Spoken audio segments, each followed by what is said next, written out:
Ipap. Ipap. Magadi yenyu. Tawulise magadi yenyu. Makadiko. Ndinofara ukadi kumba kwenyu. Kumba kuri right. Munoudza vanhu kuti ndiri murume wenyu kaini. Prophet ndokumbirawo kutaurawo chokwadi. Prophet mune namba dzangu. Tinotaura nyaya. Motaura nani? Ndinotaura neni. Neni.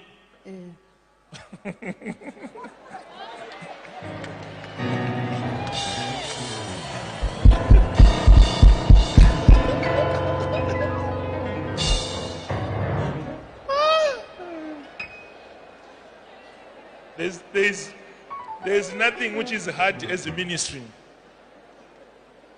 I'm telling you.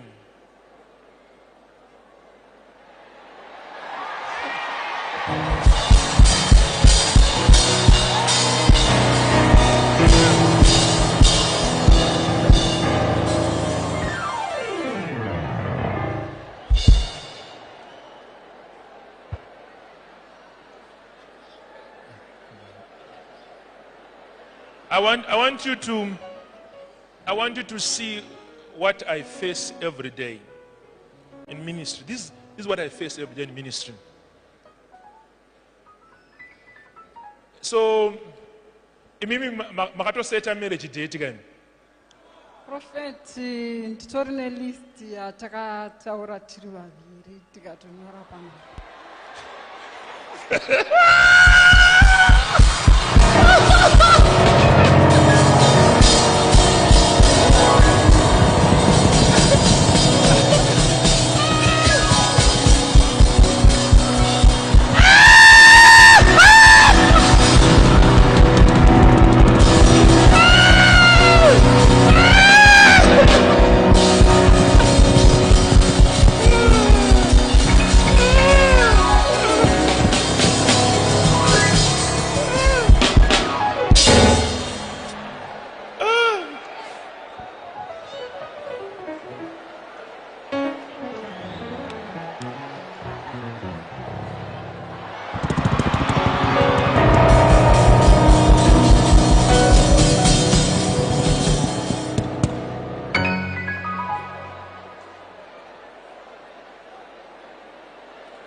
All right.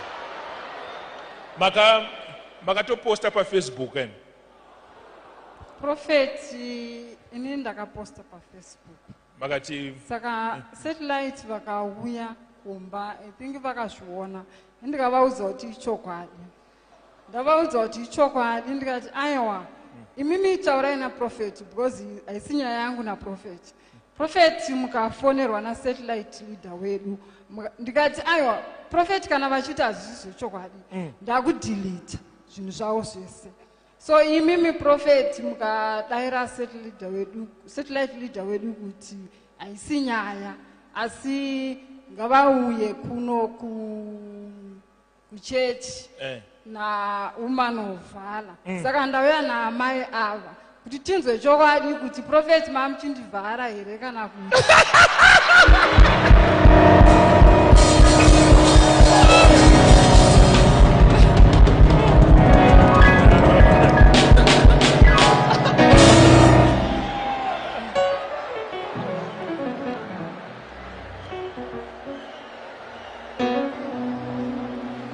all right.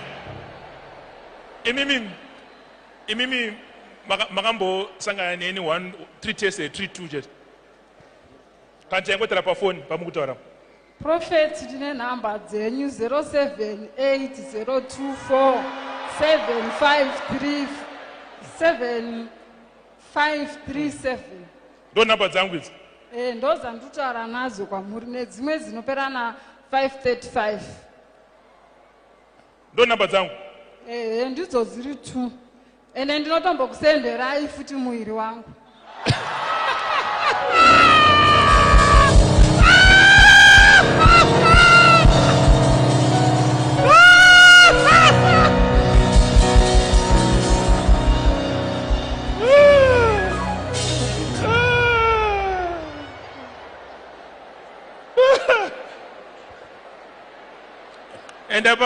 enda paFacebook uputse post yavakaisa.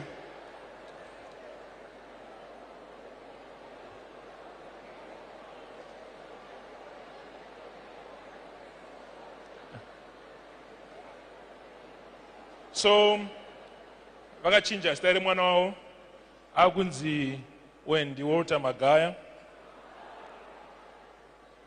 It's a pleasure to inform you that regarding our event, marriage reunion through lobola payments proceedings between the prophet. Ndavunza mvunzo wamusapindura. Ndati makambotaurawo neni here fair pasiri pafoni pamukutaura. Prophet, handiti munouya kumba kwangu kana mwana wangu anokuziva ivo.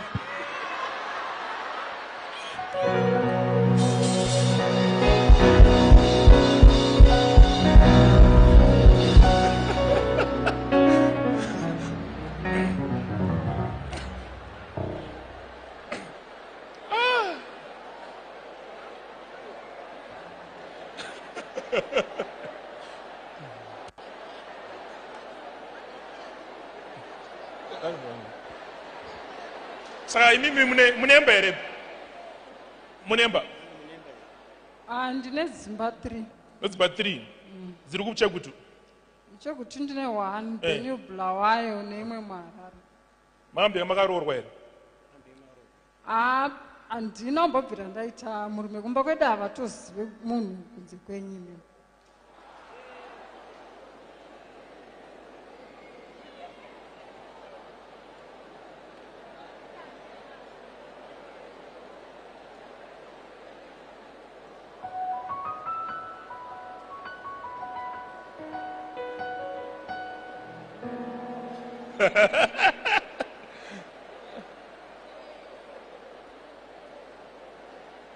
All right. Namba dzamataura dzeutanga hadzisi namba dzangu. Munhu wamukutaura naye handimuziye. That's not my number. Kana ndedze prayer line here. Taura kuti namba dzawataura tione kuti ndedze prayer line ndedze. Nyora pastone pa screen. 07802475. Mirend.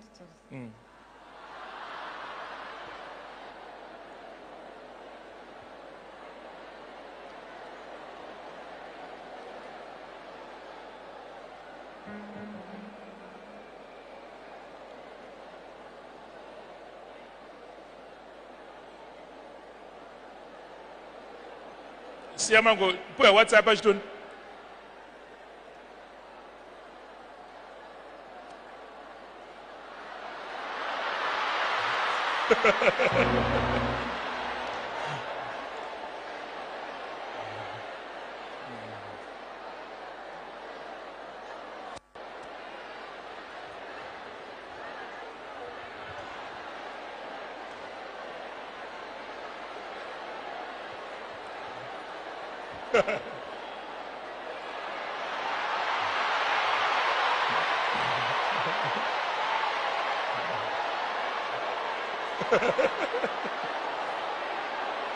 Mom, tererai, Mama.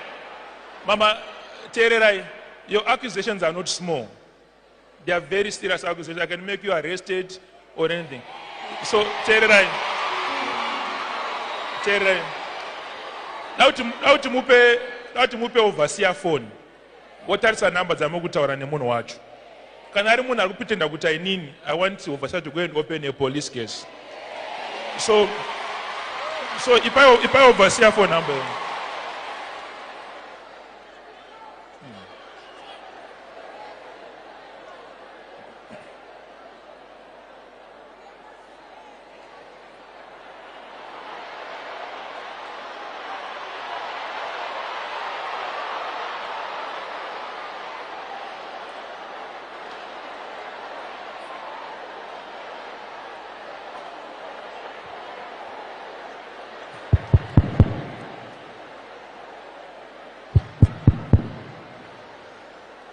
overseer ndipewo picture yemwana musikana but mwana mudiki manje azizoite. No, don't check on the screen. Vakatora mwana womusikana ndobva wamudrowa ndebvu. Awa msiye mwana msiye mwana.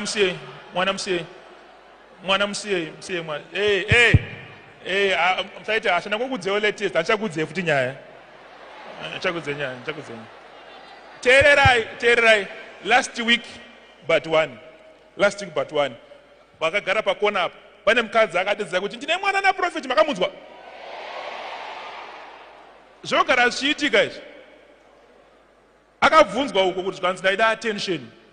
Ndakanzi kumasowe ukaenda kuchurch ukadedza kuti ndine mwana naprofeti anobva kubatsira. So this is common. This is not new. Mother mune church yenyu kaimi. Mune sowe mune chi? Andite zvechechi. Aiwazvo. Amuna jira redra munofuga ere roenda nengirozi nokuwirai.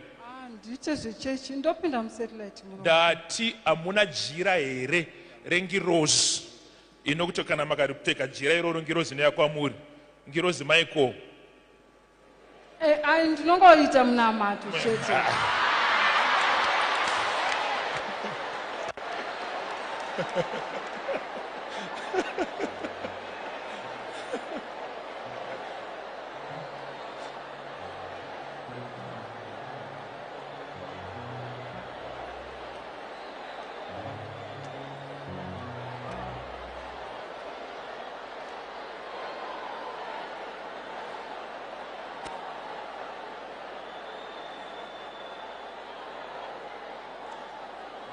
Hey. What's happening?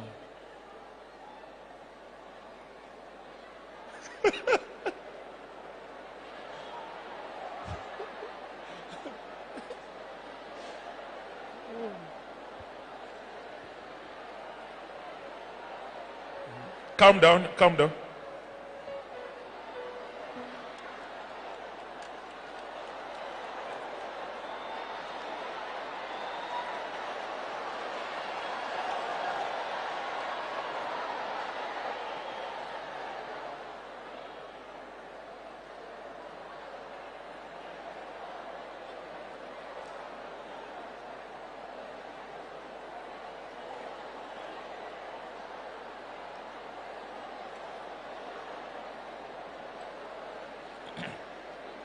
Amen.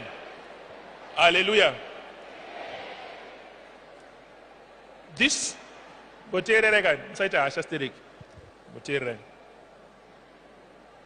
a certain woman went to one of our properties in Mount Pleasant. Asakanonoka. I'm here to see my husband. Ndova anopa gate varamudza kupinda. Ndova enda ku police. So your wife wants to see you. My wife wants to see me at police. And I find mama gani kati ko ansuziya. Vanonyora dossier yakadai. A very big dossier.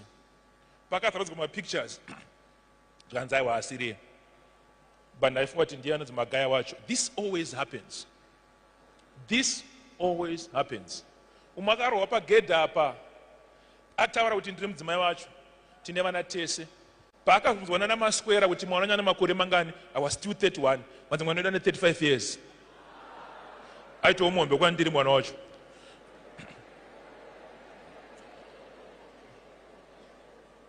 Ministry does that. So when you come to church, after the whole week we are fighting all these things and all that, then you don't get a testimony. That's why it affects me. Why are you not testifying?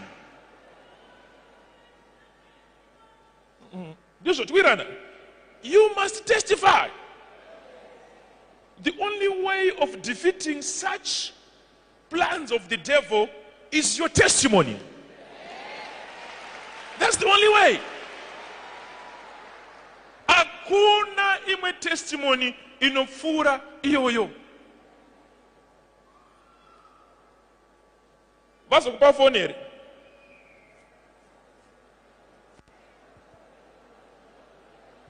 overseer, ndingade kuti ndione namba dzemunhu akutaura naye tizoti ndiani. Maybe kune munhu akutaura naye vachita kunge inini handiziviwo hangu.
Chigo.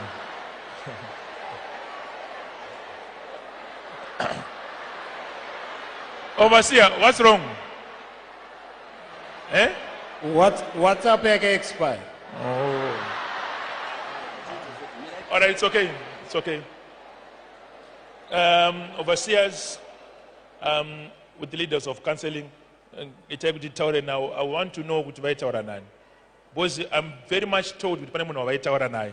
Akuziva kuti ndiani ane namba dzavainzi ndiye prophet wacho.